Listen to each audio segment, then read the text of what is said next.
Olá, sejam bem-vindos ao podcast A Escola por Trás da Escola. Hoje eu recebo aqui um dos grandes professores do nosso cenário brasileiro. Hoje eu recebo aqui ele, professor Israel Batista, que foi professor há mais de 20 anos, deputado federal, deputado distrital, membro do Conselho Nacional de Educação. Foi ele que relatou as diretrizes do celular, do uso do celular na escola. Agora também relata o uso da IA nas escolas.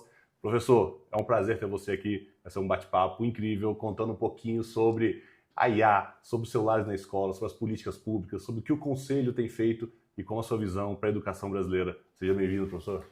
Fernando, obrigado pelo convite. É muito bom estar aqui com vocês para discutir tudo o que tem de novidade na regulação da educação brasileira. Eu acho que vai ser uma conversa muito boa.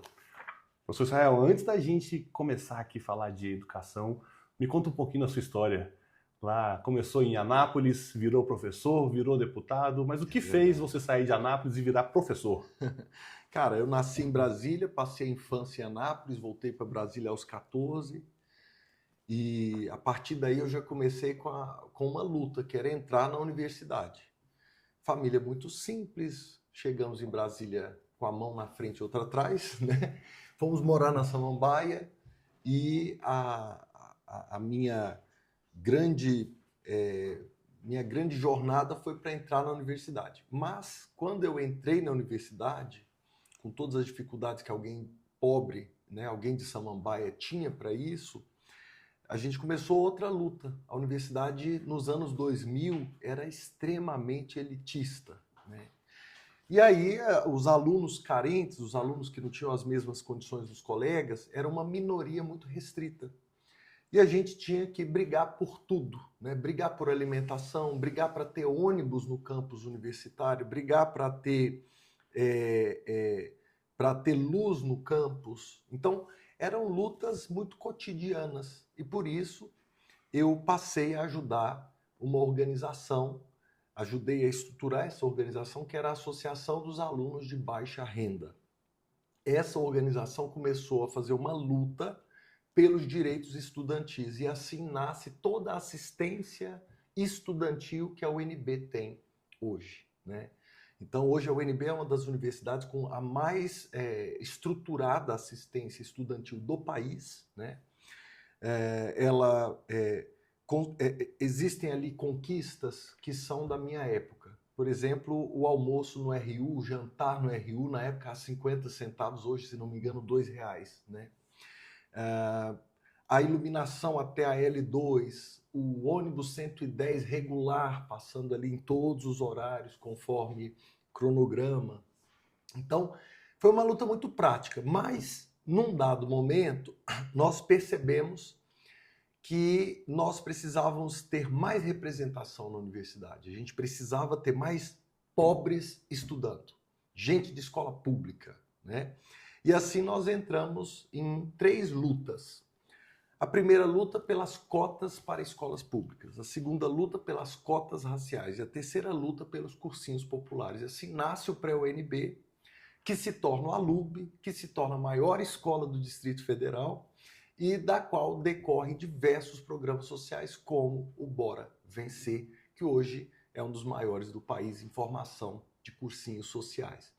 Então, é uma luta antiga, mas uma luta que deu certo, porque ao longo desses anos a gente viu todas as nossas pautas serem atendidas pelo Congresso Nacional e pelo governo.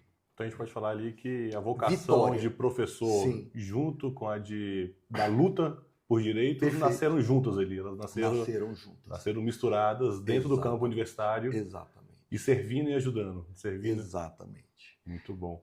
Maravilhoso, professor. E quando você, 20 anos de professor, 20 anos de sala de aula, depois deputado, depois sim, Conselho de Educação, nessas 3 cadeiras, professor, deputado ou Conselho de Educação, qual delas mais te ensinou sobre educação de verdade? Olha, eu acredito que como professor, ela me ensinou muito sobre educação, sobre como lidar com o aluno, com os colegas professores.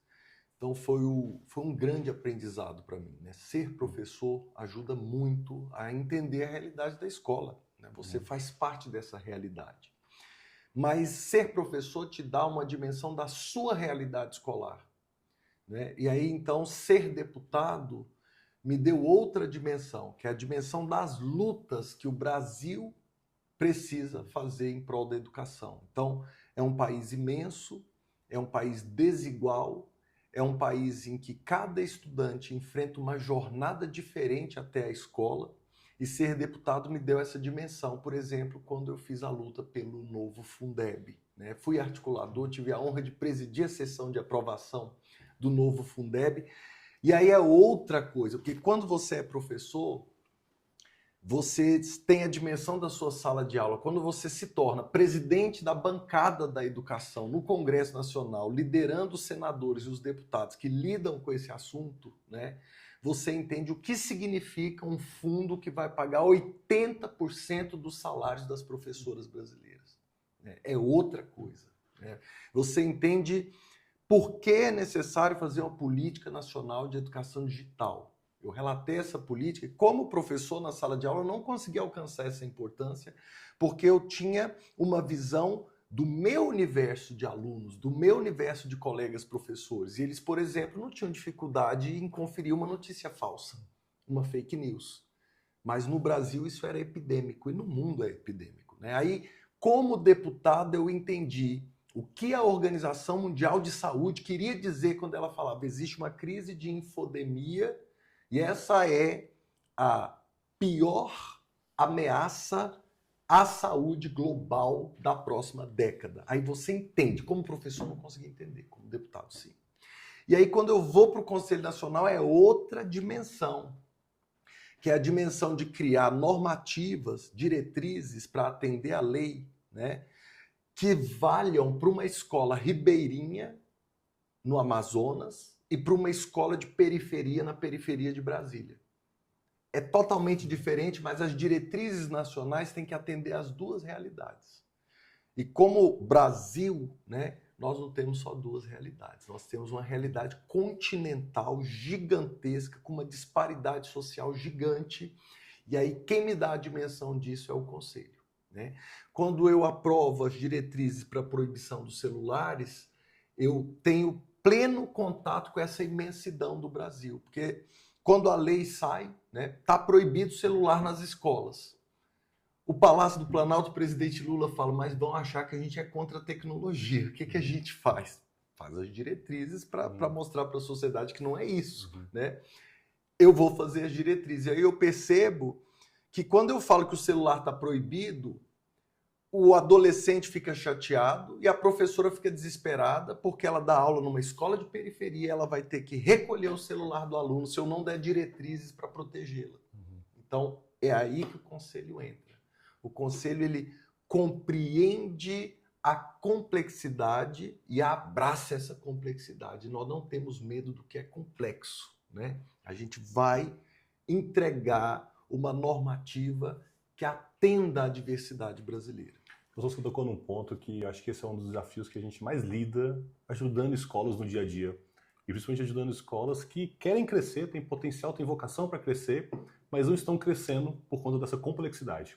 Exato. Porque quando você coloca o regulatório, fica cada vez mais complexo, as famílias do outro lado também estão cada vez mais complexas, um cenário econômico complexo, porque a realidade financeira das famílias vem caindo ou estabilizada, a gente pode colocar assim, mas ao mesmo tempo as exigências delas estão cada vez maiores, ou se exige da escola cada vez mais, então essa gestão se torna complexa.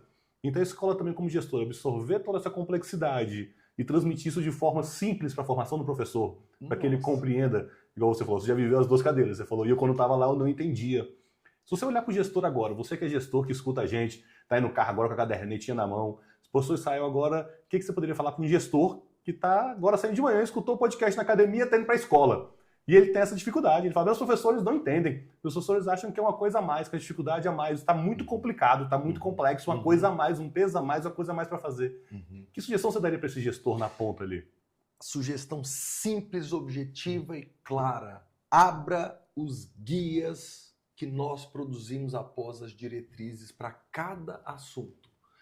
Porque você tem um guia para o gestor, você tem um guia para o professor, você tem um guia para o estudante, e esses guias são simples, numa linguagem muito transparente e encadeados para te permitir uma ação rápida. Então, existe um ferramental que o diretor escolar, o professor, o gestor não tem acesso porque ele não sabe que existe esse ferramental.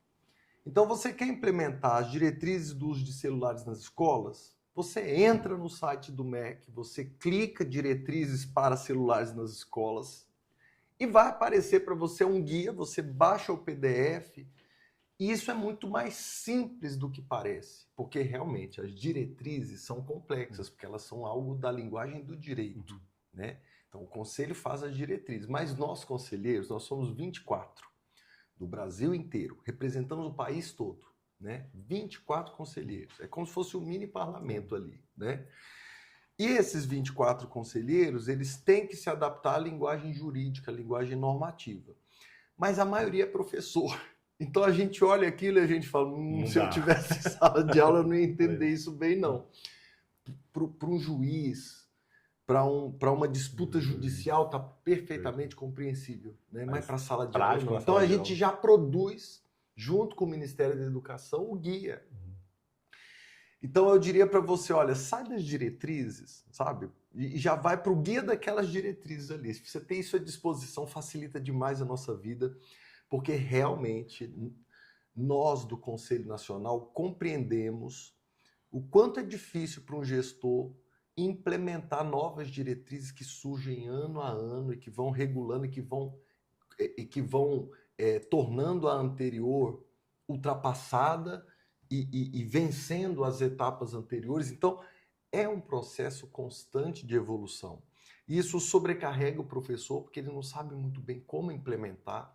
Veja só, eu recebi uma professora muito querida aqui em Brasília, a professora Jéssica Mota. É um acontecimento das redes sociais, essa professora. É professora do Fundamental 2, é uma mulher muito bonita, e muito engraçada, e os alunos são simplesmente loucos por ela. Ela vai para 1 milhão de seguidores aqui de Brasília. Jéssica Mota. Essa menina, você marca o nome dela, porque ela é uma figura. E a Jéssica, ela fala na linguagem dos alunos, né? Ela foi minha aluna há muito tempo e agora ela é professora, né? Ela caiu na minha conversa e virou professora. E Roberto, quando ela sentou na minha sala, ela olhou para mim e disse, professor, eu não vou pegar celular de menino, porque eu dou aula para menino que está no socioeducativo. Esses meninos, professor, só falta ter a tornozeleira no tornozelo. Então, se eu fizer isso com eles, eles me batem. Eu não vou fazer isso não vou pegar. Eu falei, Jéssica, deixa eu te explicar. Não olhe as diretrizes somente, vai no guia. Baixei o guia, entreguei o guia para ela. E ela falou, agora eu entendi. Eu falei, a gente não quer te colocar num confronto, a gente sabe que escola pública de periferia não é brincadeira, né? A gente sabe que a realidade da escola privada é diferente, então as diretrizes se adequam, né? Na escola do Enzo, que é o meu filho, é o meu sobrinho, que vive comigo desde os 5 anos, hoje está com 14, ou seja, é aquela fase que ficou furioso comigo com as diretrizes de proibição dos celulares, né? Eu falei, meu filho, é a lei, né? É a lei. O tio está tentando aqui colocar diretrizes, mas você não pode usar o celular na escola, né? A realidade é completamente diferente, né? Na escola da professora Jéssica, que é uma escola de periferia, que é uma escola de gente que está ali batalhando, que a mãe é diarista, acorda cedo, é uma realidade que eu não posso pedir para a professora recolher o celular dos alunos, né? Eu também não posso deixar o celular na portaria, porque pode ser que a portaria da escola vire um alvo para criminosos organizados que queiram roubar os celulares, né? Então, as diretrizes, elas se adequam a essa escola também. Então, você pode colocar um gavetão na entrada da escola, você pode, no caso da escola do Enzo, né, que é uma escola de classe média, colocar os celulares na mochila do estudante, né, porque a indisciplina numa escola é diferente da outra, né? Um ato de indisciplina na escola do Enzo, a professora resolve, né? Ela me manda um bilhete, eu vou resolver com o Enzo. Mas será que em toda a escola é assim? Será que a mãe vai receber esse bilhete na escola da Jéssica? Né? Então, eu acho que que esse desafio do conselho está sendo vencido por meio dos guias. Quando a gente fala de guia, esse é um ponto interessante, né? Uma coisa que a gente trabalha muito, porque a gente brinca que podcast é uma escola por trás da escola, e a gente brinca que a gente é escola para as escolas. E você fala assim, eu tenho que ensinar o professor gestor, o que a gente faz basicamente no dia a dia é formar as lideranças ensinando. A gente precisa que ele sente a bunda e estuda. E quando você fala pegar o guia, você precisa estudar o procedimento, tem ali um POP, tem a diretriz, tem o caminho, mas você só vai aprender colocando a bunda na cadeira e estudando. Isso.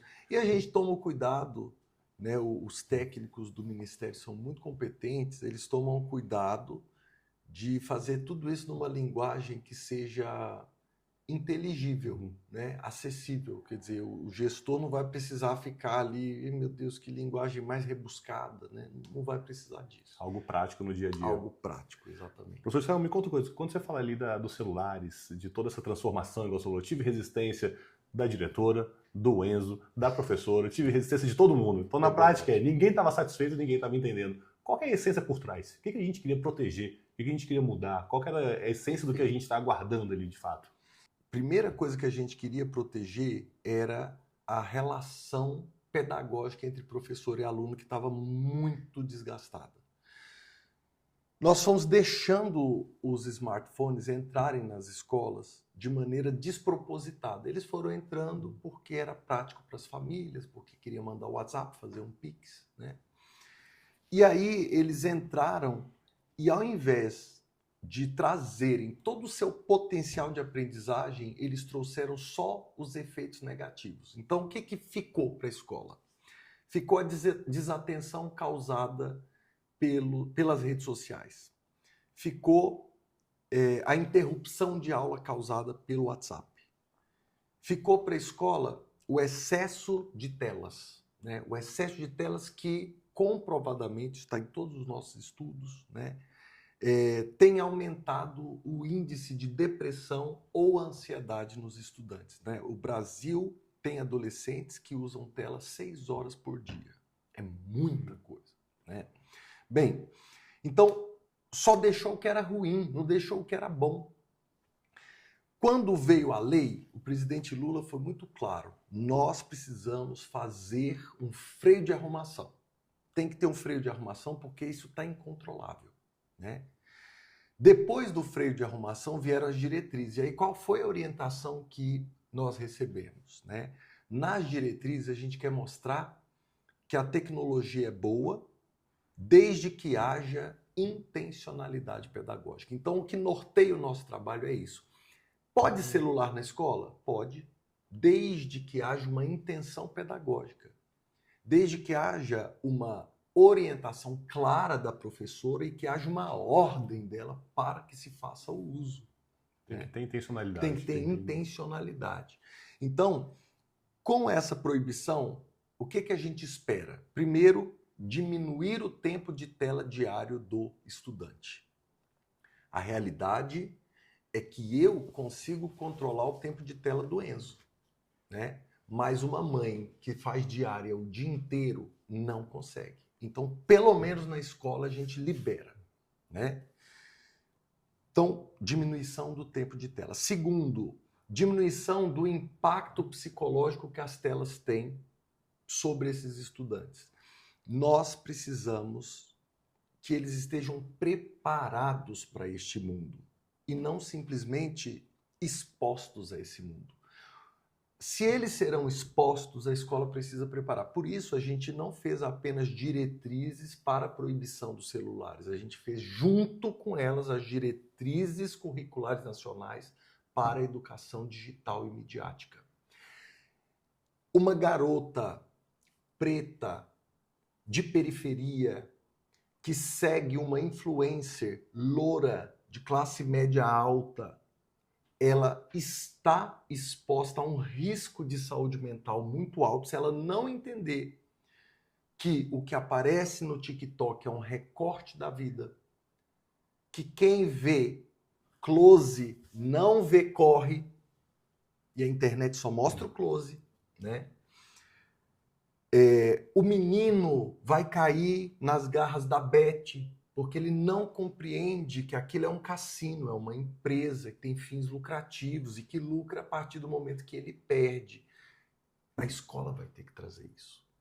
Não adianta eu ensinar a Revolução Francesa, Império Bizantino, eu como professor de história, se eu não conseguir ensinar para o estudante a navegar nesse mundo hiperconectado. Se eu não explicar para ele que uma boa fake news, aquela que o convenceu, foi feita a partir de fatos reais com conclusões distorcidas. É a escola que tem que ensinar isso. Você entende?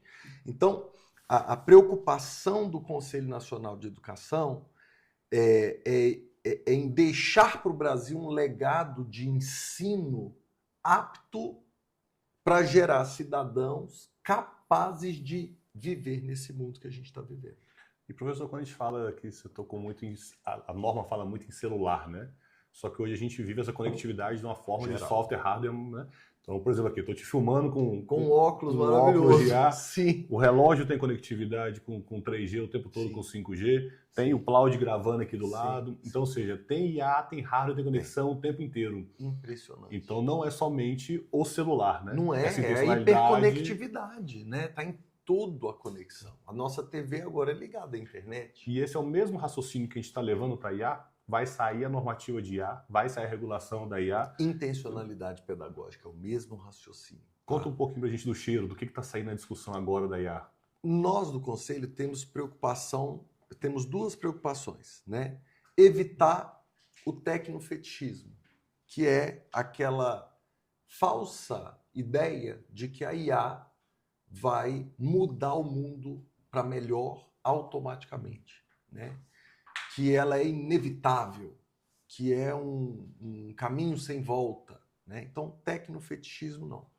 E a gente também está tentando evitar a tecnofobia, né? Que é algo que tem sido muito comum, que as pessoas também fazerem um cenário catastrófico sobre a IA. Não posso utilizar isso porque... Não pode, porque é ruim para o aprendizado em si, né? Não é verdade também. Então, nem ao céu, nem à terra, né? Então, nós precisamos de uma posição lúcida sobre esse assunto, né? Então, o relatório está tentando trazer esse equilíbrio. Esse relatório também tenta trazer outro equilíbrio, que é regular para proteger e não para limitar o florescimento tecnológico. A gente tem uma preocupação de que a nossa regulação limite o avanço da tecnologia, né, que pode ser muito benéfica. Deixa eu te fazer um ponto aqui. Claro. Essa frase sua é fantástica, né? Falando que a regulação do celular chegou tardia nas escolas, né? Isso. Então você fala assim, o celular foi entrando. Perfeito. Isso. Com IA a gente pode falar a mesma coisa? Vai chegar tarde ou está chegando na hora certa? Eu acho que a gente está com outra preocupação com a IA, que é a regulação vir cedo demais. Tá bom. Justamente porque se ela vem cedo demais e ela vem muito limitadora, a gente impede o avanço da tecnologia, né? Então, esse é um ponto. Agora, se ela vier na hora certa e do tamanho certo, regulando o que precisa, que é proteger, né? Evitar excessos, evitar a exposição indevida, né? Evitar que a IA substitua a mediação humana, evitar que produtividade seja confundida com aprendizagem, né? Porque a IA, a gente corre esse risco, sabe? Quando a gente fala em IA, ela se populariza com a generativa, né? O ChatGPT, basicamente, e esses outros todos, né? Então, ela explode porque, basicamente, ela consegue... Vamos pegar a visão do Enzo, tá? O Enzo. O que o Enzo pensa? Com a IA, eu faço o trabalho mais rápido e desço aqui para frente do prédio para jogar futebol, tá? E daqui a pouco eu estou gritando ele da janela. É isso que ele pensa. Fui mais eficiente. Fui mais eficiente, fui mais produtivo. E qual é o risco, gente? O risco da IA é o Enzo entregar um trabalho nota 10 para a professora, tirar a nota 10 e não aprender nada. Esse é o risco da IA, que você confundir a aprendizagem que é gerada por atrito com produtividade. que é melhorada se você tira o atrito, né? Professor, mas você, 20 anos de sala de aula, você também teve muito ali no cenário de cursinhos, né? Claro, totalmente. Minha vida de professor é cursinho. Cursinho. Quando a gente coloca ali nos cursinhos, a gente utiliza muito musiquinha, né? Então, essa musiquinha para decorar, esse tipo de coisa. Sim. Na camada aprendizado, a gente não pode falar que é praticamente a Pode. mesma coisa? Pode. Que você fala é igualzinho também. Aprendi, decorei, tirei 10 no vestibular, passei. O que eu aprendi? Nada. Exatamente. É isso. Então, com isso a gente evita a tecnofobia. Quer dizer, não é um bicho de 7 cabeças copiar o trabalho. Isso já acontecia e você se lembra que você fazia isso da Barça, porque eu fazia. Né? A gente pegava ainda daqueles livrões enormes que a gente tinha, né? Enfim, era isso. Você pegava ali, né? Copiava. Mas o que acontece? Existe o momento de você preparar-se para uma prova, né? Isso é válido também. E existe o momento de você vivenciar as relações que a educação proporciona e que geram aprendizado, né? Nós temos uma educação que ela precisa dar conta de alguns desafios. Ela precisa formar cidadãos socialmente viáveis, né? E isso como é que você aprende? Você aprende quando o seu santo não bate com o santo da professora.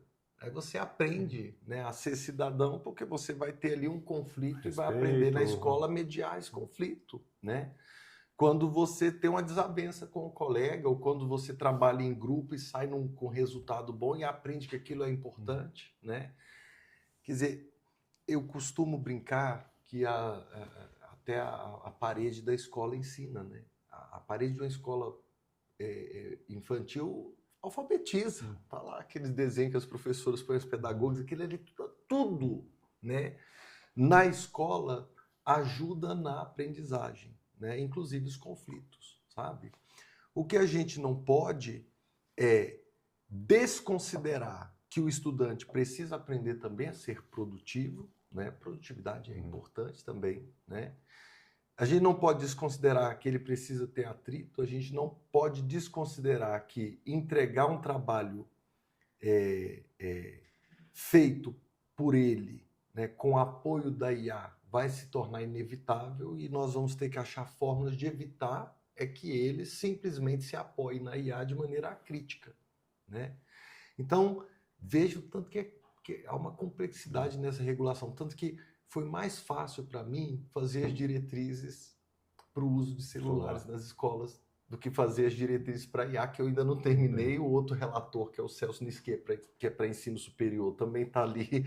Nós estamos num debate constante. A presidente da comissão, que é a professora Mônica Sapucaia, está sempre fazendo uma mediação ali para que a gente consiga ouvir quem precisa ser ouvido, né? Então, assim, é a mais desafiadora de todas e eu diria que esse desafio se dá porque é uma tecnologia que está em pleno florescimento. Então, a gente ainda não sabe exatamente onde isso vai chegar, mas a gente já sabe que o impacto sobre a forma de aprender vai ser muito grande. Claramente, a gente vive um ponto de inflexão.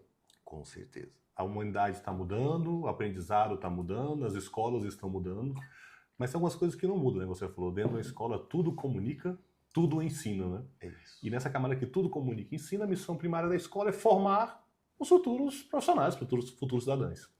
E quando a gente olha para isso, você falou, tudo comunica, então também preciso comunicar esse cidadão do futuro, quando a gente quer uma próxima geração que utilize mais tecnologia, que esteja envolvido em processos de maior eficiência e escala, eu também preciso que a escola comunique isso e viva isso no dia a dia, né? Então as paredes da escola são a professora sendo mais eficiente na produção das aulas, utilizando IA, na correção de material. Isso. Então a gestão da escola sendo mais eficiente, mais produtiva. Porque às vezes eu levo um profissional lá, ele entrou no mercado de trabalho e o mercado exige dele um certo nível de profissionalismo, de gestão, de governança, de processo que ele nunca viu por onde ele passou. Exato. Então nem a escola nem a faculdade dele não ensinaram ele aquilo, né? Exato. Então, coisas que a gente, por exemplo, a gente trabalha muito nas escolas, parte comercial, de venda, de receita, E quando ele vai falar, não, a escola não tem estrutura nada disso, então como é que ele vai ser um profissional se na faculdade dele ele nunca viu ninguém fazendo isso? Perfeito. O atendimento dele foi péssimo, né? Uhum. Então o atendimento humano era ruim, colocaram um chatbot e ficou pior ainda, botaram a IA ficou pior ainda. Pior Assim. ainda. Então o atendimento dele, desde do marketing até o comercial, até o pós-atendimento, Sempre tudo horrível. foi sempre horrível. Então você fala, então se tudo comunica, não tem outro jeito a não ser a escola precisar aprender a usar e utilizar da forma correta para que ela ensine pelas paredes, né? Para que ela ensine pelo exemplo. Exato. E quando a gente olha para os de IA, você falou muito do estudante. Pega o professor agora. Excelente. O que o professor pode fazer, não deveria fazer? O que ele tem que fazer a mais? Primeira coisa, tá? As nossas diretrizes estão apontando para a necessidade de formação docente urgente. Acabamos de aprovar diretrizes de formação docente, foi na reunião do Conselho do mês de junho, quer dizer, agora, né? Que já definiram que as competências digitais passam a ser competências mínimas exigidas de todos os novos professores brasileiros a partir de agora. Vai ter que estar no currículo. Vai ter que estar no currículo, né? Nós vamos colocar no currículo. Mas esse é um currículo que ninguém tem. Né? Se você fala assim, da forma geral, a gente não ensina essas competências todas hoje. Não tem. Na prática. Vai ter que começar. Vai ter que formar. E não vai ser fácil, mas a gente vai ter que enfrentar esse desafio. E vai ser desigual também, né? Agora, o professor, ele vai precisar, nesse momento, aprender o quê, basicamente? Primeiro, vai ter que aprender a manusear certas ferramentas, né? Ele é obrigado a usá-las? Não. Não, nós estamos tomando cuidado de permitir que o professor também seja analógico, né? É possível e na diversidade das aulas isso pode ser bom, né? Porque nós temos uma realidade de convivência intergeracional muito forte em todo o mercado de trabalho neste momento. Isso foi muito raro na história, né? Com o aumento da expectativa de vida, você tem várias gerações convivendo no mesmo escritório. Isso não acontecia antes, né? Bem, o professor vai ter que reformular sua forma de avaliação, né? Porque agora com a IA o aluno faz uma prova muito rapidamente, o aluno consegue ser produtivo, né? Mas será que ele aprendeu, né? Será que houve atrito suficiente para que aquilo ali formasse novas sinapses na cabeça dele para que ele possa introjetar aquele conhecimento, né? Então, nós vamos ter uma nova exigência sobre a formação de professores. E é claro que outras exigências vão ficando para trás, né? Então, veja, a gente fala muito sobre a carga exaustiva que se coloca em cima do professor, né? Mas nós não estamos discutindo o currículo da maneira adequada. Veja que um professor de 30 anos atrás, ele ainda era um professor extremamente enciclopédico, né? O professor tradicional era um professor enciclopédico. Para que ele servia? Para transmitir conhecimento que ele acumulava, né? Então ele era uma autoridade naquele contexto em que a pesquisa era mais limitada, em que o acesso à informação ainda não era tão expandido como é hoje, né? Hoje, nós temos o ChatGPT, temos o Google, temos o Claude. Então, ao mesmo tempo que o professor ganha uma nova carga, né, porque ele passa a exercer uma nova função, ele deixa uma carga muito pesada para trás, que é a carga de ser o detentor do conhecimento. Ele não precisa guardar 1 milhão de dados mais, né? Agora ele precisa funcionar como um curador. O que se exige do professor hoje está muito mais vinculado às diretrizes curriculares nacionais de educação digital e midiática do que propriamente a essas diretrizes operacionais, como a dos celulares e a da IA, né, que são diretrizes de uso, né? Então é um professor que seja capaz de entender por que uma notícia deve ser levada a sério por um aluno ou não. É um professor que seja capaz de explicar para o aluno por que um relatório da Universidade de Oxford tem mais valor do que o áudio que ele recebeu no grupo da família de um suposto médico do Instituto do Coração de São Paulo dizendo algo sobre algum medicamento e que contradiz esse estudo de Oxford junto com a OMS. O professor passa a ser curador, não mais detentor da informação. Ele é curador da informação. É ele que vai ter que dizer para um aluno que não tem maturidade para isso que, olha, esse áudio não tem dono.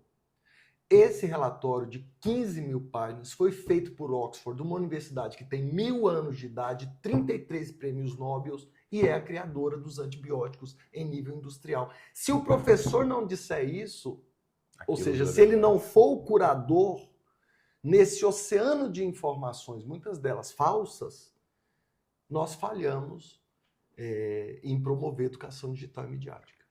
E quando a gente fala de curadoria, você comentou das gerações. Para mim, professor, um dos grandes desafios que existem entre inteligência artificial e as gerações é o quê? Se a gente pegar as gerações, vamos pegar aqui, dos meus pais para cima, né? Estou chegando aqui nos 40, o ChatGPT, Cloud, é utilizado como substituto do Google. É isso. Ele é um buscador. É um buscador. Ele é um buscador. Exatamente. Então ele busca melhor do que o Google busca. Então ele está substituindo ali um buscador. E busca pronto. Quando eu pego uma geração um pouquinho menor, um pouquinho, né, então, quem está ali dos 30, aos 40, já consegue utilizar e ver IA como sendo alguma coisa que é ferramenta meu do dia a dia. Isso. Não serve só para buscar, não. Até automatiza algumas tarefas minhas, Perfeito. gerencia alguma coisa no dia a dia. Perfeito. Só que as gerações que vêm agora, mais novas ainda, elas já nascem olhando o IA como um sistema operacional. Isso. Já é algo assim, onde eu existe trabalho sobre ela.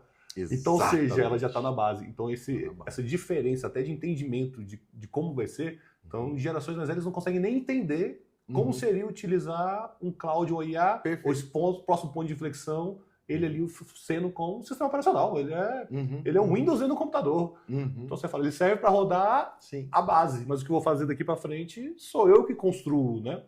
Então, essa diferença gerencial, até na curadoria, é um desafio porque é a mesma ferramenta, mas que gerações encaram ela e enxergam ela totalmente diferente. Totalmente. Então, a gente tem muitos desafios de um ponto de inflexão da humanidade mesmo, de entender como será o próximo cenário da humanidade. Né? Essa tecnologia de propósito geral mesmo, né? Ela vem para mudar nossa forma de aprender, né, profundamente, nossa forma de lidar com o dia a dia, né? Ela tem um impacto assim, semelhante a de tecnologias como a eletricidade, né? Só que implementada numa velocidade muito maior do que a eletricidade. Um questionamento, uma frase que a gente discute na academia, você concorda ou não concorda? O aprendizado, ele é falho há muitos anos, né? Sim. Que a gente fala assim, de uma forma geral, a escola finge que está ensinando e o professor finge que está aprendendo, né? Igual você falou. Então, seja pela IA, o exemplo que você deu do Enzo, né? Ele tirou nota 10, mas talvez aprendeu pouco. Talvez no cursinho ele decorou a musiquinha, mas também talvez aprendeu pouco. Perfeito. Então, talvez se a gente for voltando na história, a gente chega lá em Platão, a gente chega lá na filosofia clássica e é um problema que sempre existiu. As pessoas, de fato, aprenderem, né? De fato, o ensino absorver e gerar uma transformação ali no ser humano. Você vê o uso da IA agora potencializando esse problema? Ou ele talvez seja a oportunidade da humanidade de estar mais perto disso, porque, igual você falou, vai ter que deixar muita coisa para trás. Muita coisa que o professor não precisava, talvez ele não precise saber mesmo. Então, esse questionamento que muitas vezes falam, nossa, eu precisava saber tudo aquilo de biologia, tudo aquilo de física. Perfeito. Então, talvez não. Né? Talvez você não precisasse saber mesmo, e talvez estamos indo para uma nova era agora que você não vai precisar saber. Mas você tem aquilo disponível a hora que você quiser, do formato como você precisa. Então, eu mesmo vejo a gente chegando num momento mais próximo do aprendizado real do que mais distante. Perfeito. Para você faz sentido ou não? Eu acho que faz todo sentido. E não é só a IA que tem que resolver isso, né? É claro que ela pode acelerar os processos, ela pode nos ajudar a chegar a algumas conclusões, mas o Conselho está muito preocupado com o currículo, né? Nós somos responsáveis pela Base Nacional Comum Curricular. Essa base, ela precisa ser revisada, né? Porque ela é uma base e ela passa uma impressão de que ela quer dar conta de tudo. E a gente não entende o que é essencial de se aprender ali, o que é possível de se aprender de matemática, o que é necessário que se aprenda de matemática, que vai servir para todo mundo, né? Isso, falando de Fundamental 1, você está falando de alfabetização sólida, né? Você está falando de bases de matemática elementar sólidas. O nosso currículo ele é tão extenso, é tão grande, ele é tão voltado para atender a formação que o professor teve ou que ele acha que teve, né? E não para atender a necessidade da sociedade. E às vezes está tão preso pelas tradições da Universidade Federal Brasileira, no alto do Olimpo em que elas se sentam, né? Assim, elas não conseguem olhar a ponta, né? Que esse currículo precisa ser revisto, né? A gente precisa entender, isso é uma base nacional curricular comum. Eu não posso encher essa base de coisas, né? E aí vem o Fundamental 2, que também é muito conteudista, né? E é mais falho, porque o professor do Fundamental 2 recebe um aluno que vem do Fundamental 1 sem a base mínima de alfabetização, né? Encheram tanto ali de coisa que o professor não conseguiu alfabetizar, né? E aí no ensino médio desanda tudo, você tem uma alta evasão. Bem, como nós estamos tentando enfrentar esse problema? Nós tivemos agora a Política Nacional do Ensino Médio, que substituiu o novo ensino médio, que ficou velho muito rápido, né? E qual é a ideia dessa Política Nacional do Ensino Médio? A ideia dela é diminuir um pouco essa quantidade de conteúdos, trazer disciplinas de aprofundamento, né, os itinerários formativos de aprofundamento, justamente para que o mínimo de biologia todo mundo saiba. Todo mundo tem que saber quais são as fases do processo de produção científica. Como é que eu aprovo um remédio? Para eu não sair falando bobagem no momento de uma pandemia. Todo mundo tem que aprender isso. Fase 1, teste em animais. Fase 2, fase clínica em humanos, pequeno grupo. Fase 3, fase 4, teste randomizado com duplo cego. Isso tem que aprender.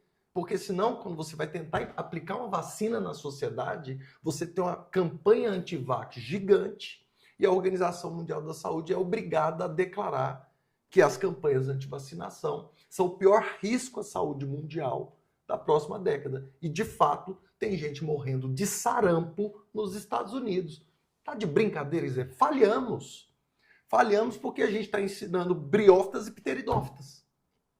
Você entende? Ao invés de vacinar os nossos estudantes contra a mentira, contra a fake news. Tá errado isso, né? Tá errado. Então, é isso. Estabeleça-se um currículo mínimo, né? Mas que seja efetivo, como conhecimento científico médio para todo cidadão. Todo cidadão tem que saber qual é o processo de criação de uma vacina.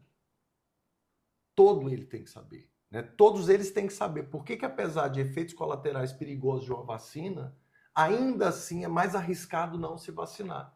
E qual é a proporção desse risco? Né? Bem, aí, feito isso, a gente tem aptidões dos estudantes que se ressaltam no cotidiano escolar. Então, você conhecia seu colega que era bom de matemática. Mas essa vocação dele morreu. Por quê? Porque a escola não deu a ele a oportunidade de se aprofundar naquilo e aprender o elementar sobre o ideal iluminista que norteia a nossa sociedade, racionalidade, humanismo. É o básico que ele precisa saber, né? Agora, com os itinerários formativos de aprofundamento, a gente quer corrigir isso, né? Então, eu acho que há uma conjunção de forças que pode nos ajudar a tornar a escola mais efetiva, né? Eu preciso, como professor de história, como cientista político, saber o elementar da matemática, mesmo porque eu vou usar em economia, que são temas que eu preciso saber, né? Mas eu tenho uma aptidão natural para me aprofundar em geografia, literatura, sociologia, né? E com os itinerários formativos de aprofundamento, eu abro essa possibilidade, né? Então, acho que a gente está conseguindo devagar fazer essa mudança, transformando o currículo aqui no Brasil em algo mais voltado para o interesse do estudante e mais vinculado à realidade. Olhando a realidade do gestor, política pública, você falou, demora para ser implementada. Sim. É um processo longo, é um Brasil, jogo de médio e longo prazo. Tem um Canadá prazo. inteiro só de estudantes. É muita gente. Também. Canadá só de estudantes. Nossa audiência aqui são gestores, são professores. Quem está na sala de aula e fala, olha, mas loucura. agora, o que eu posso trazer mais prático aqui para o meu dia a dia? O que eu posso trazer para esse segundo semestre que está começando agora? Meu currículo está cheio de hard skill. E o mercado fala que quer soft skill. Pois então, O que eu faço? Olha, primeiro atente-se aos hard skills que você precisa trazer, né? Porque a partir deles você consegue desenvolver outras habilidades. Você precisa ter o hard skill é basicamente o conhecimento elementar que se precisa. Acho que o currículo está pesado, está grande demais, mas em tese isso é necessário, né?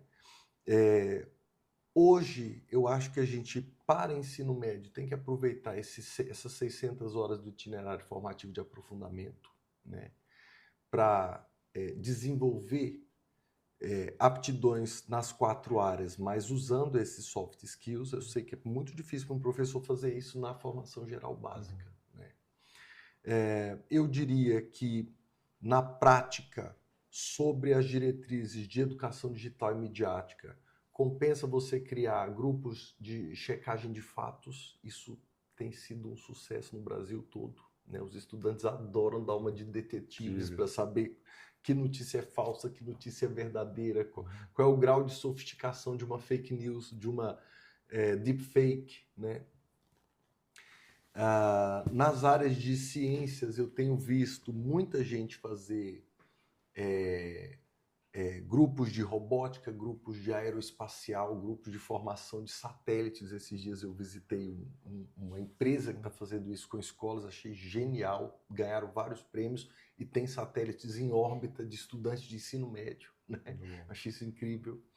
Então, assim, eu recomendaria mais uma vez o uso dos guias, né? Porque o guia já vem com exemplo dado. Esse ponto que você trouxe da robótica, ele é muito interessante, professor, porque você olha aqui, existe uma discrepância entre a escola pública e a privada. Você falou, existe um abismo ali de ensino. Mas quando a gente olha para o outro lado também, você pega, por exemplo, robótica. Você tem escolas que têm laboratórios de ponta, com tecnologia estrangeira, com coisa, e o aprendizado, de fato, é muito pequenininho. Muito pequeno. E você tem escolas que têm um laboratório quase que uma oficina de madeira. Mas um bom professor. E você fala, e ali o ensino a transformação é completamente diferente. Totalmente. Então, se a gente for olhar para dentro da escola, muitas das escolas estão sonhando, competindo com laboratório, competindo com infraestrutura. E se fosse para investir, mais investiria aonde, professor? Você fala assim, eu como gestor, eu vou investir num novo programa, num novo sistema de ensino, num novo laboratório, ou investiria na formação do professor, por exemplo? Eu investiria na formação do professor, sem sombra de dúvida. Eu acho que essa é a grande revolução que o Brasil precisa fazer, né? O professor brasileiro hoje tem uma fotografia muito, muito preocupante, né? Primeiro que a formação à distância explodiu e você não aceita isso nem em profissões como a advocacia, que é completamente teórica, né? Então, isso desvaloriza a profissão, né? Então, você tem ali uma formação à distância que hoje chega no modelo antigo, tá? Porque a gente acabou de reformar, né, em junho, então ainda não está aplicado. Então, no modelo antigo, você tem 100% EAD. Conta um pouquinho dessa mudança, 72% dos professores que vão se formar esse ano vêm do EAD. Então, isso é um problema, porque eles não estão preparados para enfrentar a escola, né, para enfrentar a realidade escolar. É como se ser professor fosse um passaporte para ter o curso superior, mas você esquece do sentido da profissão docente, né? O que você está fazendo como professor? Qual o seu objetivo, né? Então, tivemos algumas mudanças que eu acho que são importantes. Primeiro, no máximo 50% à distância. Agora, 50% tem que ser, do tempo do curso superior tem que ser presencial, né? Então, é o que a gente chama de 50-50, né? Segundo, que você acabou com aquele estágio de mentirinha e você puxou o estágio para o terceiro semestre. Então, o aluno faz 1 ano de faculdade e a partir do 2º ano ele já começa a estagiar. A ideia é aproximá-lo da residência médica, né? Quer dizer, o aluno de pedagogia e o aluno das licenciaturas precisa estar vinculado a uma instituição educacional para que ele possa se formar, né? Assim como você vincula o aluno de medicina aos leitos de um hospital-escola, né? Então, a gente fez essa mudança, ela foi aprovada agora, né? Então, você vai ter uma formação de professores mais robusta, mais vinculada à prática, mão na massa, né? Havia uma reclamação, há uma reclamação muito recorrente, né, de que os novos pedagogos, isso é algo que eu vou falar, mas eu posso falar tranquilamente, porque apesar de gerar polêmica, todo mundo já percebeu isso, é, né, muito comum, que é o professor, a professora normalista alfabetizava melhor do que a professora que fez um curso superior de pedagogia. E nós fomos entender por quê. Uma tem curso superior, a outra é só um ensino médio técnico. Mas por que o aluno alfabetizado pela normalista saía alfabetizado até o 2º, 3º ano, né? E hoje não, ele chega ao 9º ano sem estar alfabetizado e desiste do ensino médio, nem vai, porque ele não acompanha, né? E aí o que nós identificamos, inclusive eu estava dando uma aula para um grupo de doutorado da Universidade Católica e isso surgiu. Nós identificamos que a normalista entrava na escola e estava vinculada a uma unidade escolar desde o primeiro momento que ela começava o curso normal, aos 15 anos de idade. Muita prática. Muita prática, né? A alfabetização como técnica, não como uma teoria que se discute os teóricos, como eu devo alfabetizar, devo colocar uma criança numa biblioteca cheia de livros, devo fazer B com A, Bá. Entende? Não é técnica, eu vou ensinar um código. Depois essa criança, quando ela tiver dominado o código B com A, Bá, né? Aí ela se vira, ela vai para Machado de Assis, né? Mas primeiro eu preciso dar acesso a ela, a esse primeiro momento, né? Sabe, eu quero que ela domine essa técnica de leitura e de escrita, né? Esse é o primeiro passo. Depois a gente consegue ver o restante, né? E essa professora normalista, ela não se perdia nesses embates teóricos absurdos, sabe? Não levam a nada, porque a criança no final não está aprendendo a ler, sabe? Porque você está discutindo tanta coisa, né? Que não é central. Agora eu preciso que essa criança decifre esse código chamado alfabeto, né? Eu preciso que ela decifre isso. Que senão, enfim... Então a gente não conseguia avançar. O que a gente está tentando fazer agora, com as normativas de junho, vai sair, a resolução ainda não tem número, né? O que a gente está tentando fazer é justamente trazer de volta esse componente prático da formação da professora, para que ela saiba o que fazer na sala de aula, o que é para eu fazer agora, né? Eu sei exatamente o que fazer, eu tenho domínio de turma, né, que é meio ultrapassado, mas nesse momento de tanta indisciplina e violência escolar, isso volta à moda, né? Domínio de turma. Ela precisa ter técnica para ensinar, né? E ela não pode se perder em devaneios, né? Deixa isso para outro momento. E quando a gente olha hoje, grande parte dos problemas que existem na escola, eles nascem na sala de aula e poderiam ter sido resolvidos na sala de aula, né? Exatamente. A gente acha que vai resolver na coordenação, na direção, até no mantenedor, mas eles nascem e eles poderiam ser resolvidos dentro da sala de aula, né? Exatamente. Além do que, você dá tempo, se você fizer uma formação voltada para a prática, da pessoa se perceber ou não vocacionada, né? Porque a quantidade de pessoas que fazem licenciatura só para ter um ensino superior e depois percebem que não tem menor condição de entrar em sala de aula e de permanecer e desistem é enorme. Então, talvez seja melhor você diminuir a entrada, né? Mas ter pessoas vocacionadas que vão permanecer na carreira e vão ganhar experiência e vão lutar pela melhoria da carreira e não ficar eternamente tentando sair da carreira, né? Enfim, então a gente está tentando fazer isso. Professor, maravilhoso. Se deixar, a gente passa aqui conversando o dia inteiro. Me conta uma coisa, me indica, um gestor, um professor que está assistindo a gente aqui agora, está escutando, que livro ele deveria ler? Que livro que mudou a carreira do professor? Que livro que você leu esse ano e você fala que esse livro me transformou e que você indicaria para a gente ler? Cara, esse ano, por incrível que pareça, eu li um livro que não tem nada a ver com docência, mas que me ajudou muito, chama-se Essencialismo. Foi um livro muito simples, muito rápido de ler, mas que me ajudou a tirar um monte de confusão da minha cabeça e falar assim, olha, faz o elementar bem feito, que fica muito mais fácil, sabe? Diminui a quantidade de escolhas que você precisa fazer. Professora, diminui os devaneios para ensinar a ler e escrever, sabe? Vambora! Né? Então, eu gostei muito desse livro. Foi um livro que eu li esse ano. Essencialismo, um livro fantástico, é um livro que na capa é um rabisco assim, no baguncinho e uma lista. Exatamente, simplifica. Né? Eu achei que foi muito bom para a minha leitura. É muito bom, é um livro que a gente indica para os nossos times, indica também para os nossos mentorados, porque facilitou muito. A vida pode ser mais simples, né? A gente pode seguir um caminho que gere mais resultados, né? Que muitas vezes a gente está tentando gerar tanta coisa e não gera resultado em nada. Então, o nosso caminho ser mais objetivo ajuda muito, né? Ajuda demais. Você ia comentar de outro livro?